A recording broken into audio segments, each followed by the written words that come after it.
Welcome to this explainer. Today, we're diving into something absolutely fascinating and, honestly, intellectually demanding. We aren't just skimming through history here. We're going to rigorously analyze some ancient secular literary fragments to uncover their underlying architecture. Specifically, we're looking at the surviving corpus of Heraclitus of Ephesus. That's Heraclitus of Ephesus. He's famously known by his historical moniker, the dark or obscure philosopher. And we don't have a neat, bound book from this author. Actually, scratch that, it's more like we're dealing with a profoundly dense collection of isolated utterances that somehow survived the destruction of time. Socrates famously joked that it would take a Delian diver just to get to the bottom of this text's depth. So let's take that dive together and unpack its relentless structural logic. The absolute bedrock of this entire philosophy is the logos. The opening concept here roughly translates to, of this logos being forever, do men prove to be uncomprehending. So what does this all mean? Well, the logos is presented as the eternal, unifying, objective principle that governs cosmic syntax. It's basically the definitive account of the universe. Yet, right out of the gate, the text establishes this deeply tragic epistemic irony. The objective truth of the universe is literally everywhere, right in front of us, but humanity, we live in a state of willful, profound ignorance to it. And this brilliant contradiction really hits the nail on the head. The text operates as this aggressive epistemological wake-up call. According to these fragments, most people live with an understanding that's completely of their own making.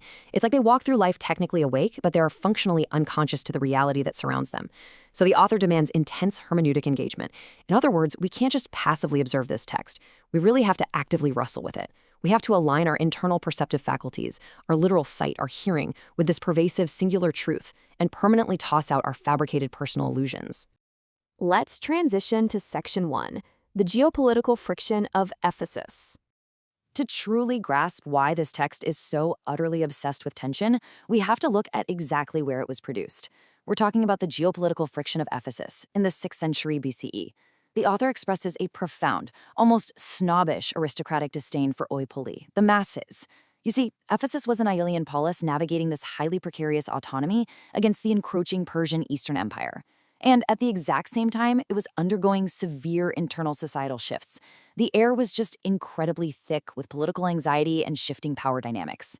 This disdain wasn't born in a vacuum, The civic landscape of Ephesus was transitioning rapidly away from archaic kingship, moving toward increasingly mercantile, oligarchic, and democratic forms of governance. This localized civic factionalism became the empirical foundation for his entire worldview. The fractured societal structures, the constant political upheaval, and his own self-imposed aristocratic isolation led to a staggering ultimate assertion. All structural stability actually requires underlying tension. Notice also the text's explicit rejection of established polymaths and epic poets. The author basically strips away all those archaic authorities to force a completely unmediated, direct encounter with the natural world. Which brings us right to Section 2, aphoristic intensity and syntactic ambiguity. The obscurity of this text isn't an accident. It is a highly deliberate pedagogical strategy. The compacted oracular style is designed to perfectly mirror the structural paradoxes of the cosmos itself. Take a look at this phrase, palindropos harmonia. It translates to a backward-turning connection or harmony. It's brilliant. The text uses the literal mechanics of a drawn bow or a tuned lyre to demonstrate this concept. Think about it. The instrument only functions, the arrow only flies, the music only plays because opposing forces are pulling violently away from one another. This linguistic riddle demands dialectical synthesis.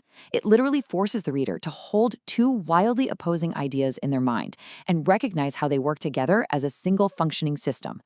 The text continually strips language down to its absolute load-bearing essentials, rapidly juxtaposing perceived opposites to make its point: day and night, the pure and the polluted, good and bad.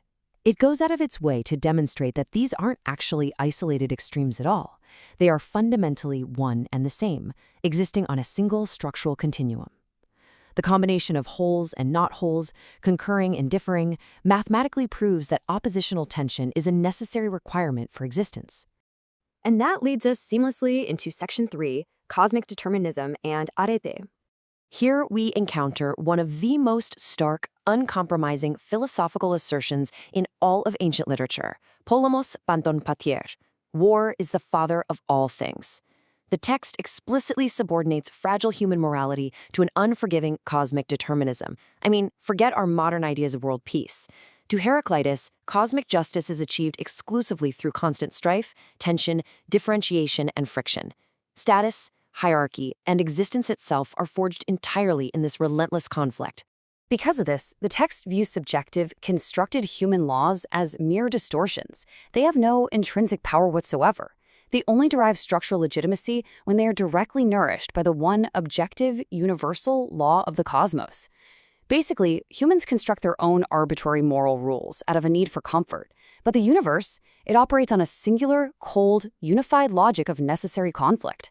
So, in a universe of constant war, how does one actually act? The text points to sophronein. Genuine wisdom isn't just accumulating a bunch of facts. Remember, Heraclitus absolutely hated the polymaths. Instead, true arete, or excellence, is a lucid consciousness. It's temperance, speaking objective truth and acting in strict accordance with nature. True excellence is attuning yourself to that perpetual cosmic friction without resisting it, understanding your exact place within the tension. Moving forward to Section 4, perpetual flux and elemental transformation. The Greek here, potamoisi toisin otoisin emvenusin, translates to on those stepping into rivers, staying the same. It's the famous doctrine that you cannot step into identical waters. This is the famous doctrine of flux, for sure, but don't mistake it for random chaos. It operates on a highly structured internal logic. The text demonstrates that mortal substance scatters and collects simultaneously. It approaches and retires at the exact same moment in time. Change is not random. Change is the orderly, necessary, mechanical operation of the logos. Now, this physical flux maps perfectly onto the macroscopic cosmic cycle. The universe is governed by an intelligent physical element, pyrrh, or fire. The cosmos cycles endlessly between periods of need, which is the physical establishment of the world, and satiety, which represents the conflagration or overarching judgment by fire. This intelligent pur steers all things, beautifully and violently symbolized in the text by the strike of a thunderbolt. And it gets better, because this cosmic cycle maps directly onto the human soul, the psyche. The text describes the psyche as a percipient exhalation with a self-increasing account, essentially a localized spark of that cosmic pyre. A dry psyche is the wisest and best, fully attuned to the rational logos. Conversely, the moist psyche represents a corrupted, ignorant state. The text vividly and honestly kind of humorously likens this to a stumble-blind drunkard being led by a boy, literally dampened and ignorant, failing completely to grasp the fiery logic of reality around him. Finally, we arrive at Section 5, the paradox of doxography. The incredible historical reality of this corpus is that the original complete work is entirely shattered. It survives solely as isolated quotations, very often embedded within the fierce polemics of later, highly critical philosophers.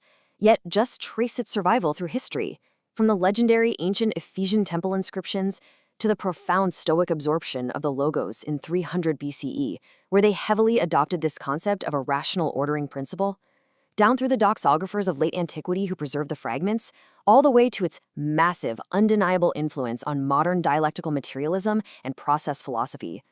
So, we have to ask ourselves, how does a text that was physically dismembered into isolated utterances remain an inexhaustible bedrock for ontological inquiry? Well, the answer lies in the sheer, unforgiving strength of its structural logic. By stripping reality down to the essential tension of opposites and binding it all with the universal logos, this text permanently altered the landscape of philosophical literature. It challenges us thousands of years later to wake up and finally comprehend the fire that steers all things. Thank you so much for joining me for this explainer. Until next time, keep your eyes open to the friction around you.